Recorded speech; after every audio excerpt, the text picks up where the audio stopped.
Hey guys, what's up? Happy Thursday. It's Jason from the Brass Brigade. Hey, hope you guys are doing well. Today I have my little Don't Get Weird Dude hat out to fill the gap, right? Because this thing came in a freaking like plastic insert in a box that went directly in the trash as soon as I retrieved the knife from the poor, packaging job.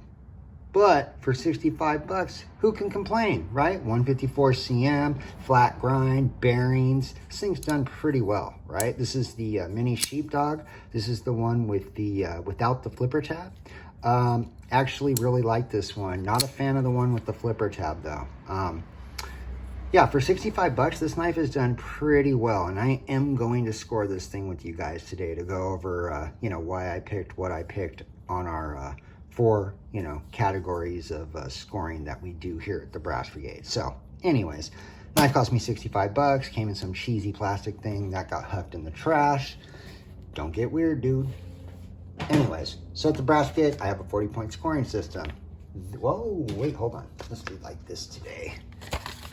All right, comfort carry. I gave it an 8. Why did I give it an 8? It's pretty comfortable, right? It's not the most ergonomic wonder ever, but it's pretty comfortable. It's definitely not like baby banter comfortable, but yeah, comfort carry. It's a comfortable knife, man, for 65 bucks. Pocket clips, not the coolest looking thing ever, but it does work very well. And remember, I'd rather have something that looks odd and works well than looks awesome and, works odd. So, yeah, I gave it an 8 for comfort carry. It's a little wonky when I hold it back here. It feels like it's like front or blade heavy. It just feels fucking awkward, right? But as long as you're kind of choking up on it and you get a little bit of that jimping back here on the blade, yeah, it's pretty fucking comfortable. And I actually have used this knife a few times. So anyways, comfort carry, I gave it an 8. Yeah, it feels like the finger hole / thumb hole is in like a really nice spot, right? Like I can hit it every time. Yeah, I mean, this thing's dropped shut and it's tiny, right? Boom, right? The detent, maybe a little weak, but it's not that bad. The lockup, I would have liked to seen a little bit more of the liner be locked up on that, just because, I don't know, with liner locks, I like to have a little bit more engagement. That's just a personal preference thing. I don't know if it actually matters, but anyways, it gets an 8. For build finish, this thing got an 8, right? Now, I'm not gonna judge this thing, looks-wise, like, cause that pocket clip looks pretty lame, but it actually works really well, and it is built well.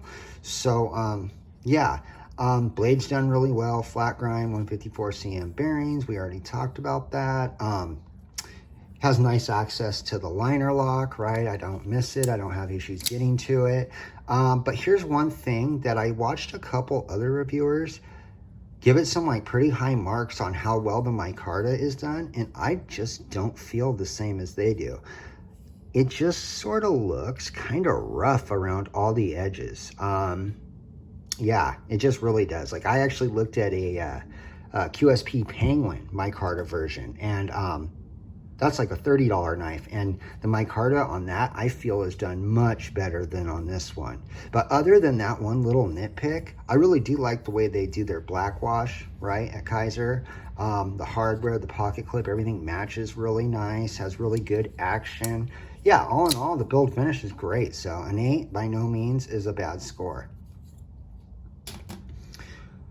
Price value.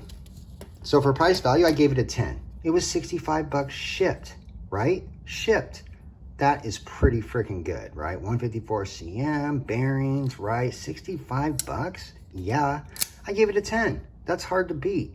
And I've seen some of the knives out there that are like, 70, 80 bucks with just the basic D2 and just the build finish ain't quite there. So yeah, I mean, this is a solid 10. Right? I think it's a great value for 65 bucks. Yeah. A knife with good action. It's pretty comfortable, right? 154 cm blade steel, which is, I do like that steel. I don't know a lot about steels, but for a more budget steel, I do like 154 cm. I do know that. Yeah. Cool factor. What did I give it? Cool factor, it gets an 8. So these are available. I think I picked this up at Knife Joy. It's a cool knife. It is. It's one of those knives where you like pull out in front of the friends and family that aren't like knife people, and they're like, oh, sick cleaver knife, bro, or oh, that thing's wicked, or whatever they say, you know what I mean?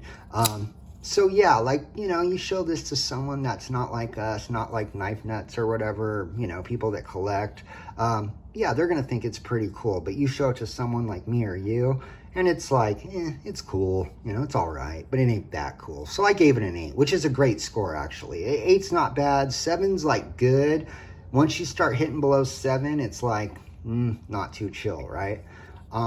So yeah, the Brass Brigade, if a knife gets over 30, I recommend it. If it gets over 35, I highly recommend it.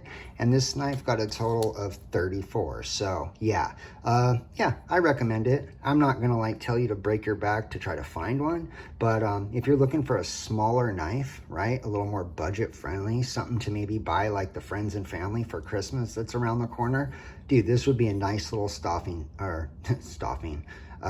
stuffer. So anyways, I'm Jason. This is the Brass Brigade. Be safe, shoot straight. Until the next one. Yeah.